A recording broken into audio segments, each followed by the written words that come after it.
एक सरकारी विभाग में दो अधिकारी थे, राजेश और विमल। दोनों का पद सेम था, सैलरी सेम थी, लेकिन दोनों की लाइफस्टाइल में जमीन आसमान का अंतर था।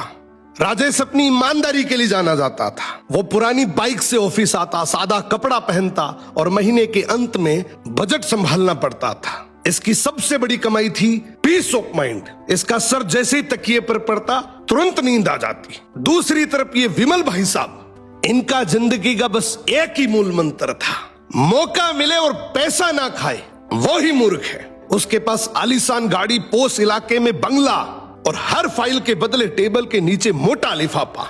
गरीबों की पेंशन, विधवाओं की सहायता, हर जगह उसने अपना हिस्सा काटा। विमल अक्सर राजेश का मजाक उड़ाया करता था।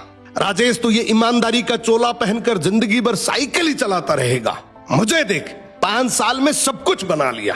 राजेश बस मुस्कुराकर कहता, मैं नींद कमाता हूं तो बिस्तर। अब कर्म का हिसाब देर से खुलता है, लेकिन जब खुलता है तो ब्याज सहित लौटता है। विमल के बेटे का जन्मदिन था, तोहफे में उसने बेटे को एक महंगी सुपर बाइक दी। वही बाइक जो रिश्वत के पैसों से खरीदी गई थी। उसी रात बेटा नशे में बाइक चला रहा था, भीषण एक्सीडेंट हुआ।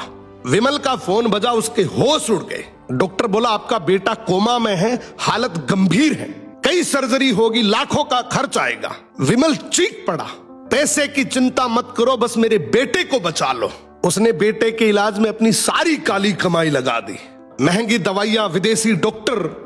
लेकिन जिस बेटे के लिए उसने पाप की कमाई जमा की थी वो बच नहीं सका। जो पैसा दूसरों के आंसुओं से आया था, आज उसके अपने आंसू भी नहीं पहुंच सका। बेटे की मौत के बाद घर उजड़ गया, पत्नी डिप्रेशन में चली गई। विमल को दिल का दौरा पड़ा, बंगला फूटा, मकान बन गया। पैसा अब दवाई और वकीलों की फीस में जा रहा था। और एक दिन अचानक राजेश से मुलाकात हुई। विमल रोते हुए बोला, राजेश तू बिल्कुल सही था, मैंने जहर इकट्ठा किया था और उसी जहर ने मेरा घर जला दिया। भभकती आवाज में बोला, यार मैं अपने बेटे का कातिल हूं।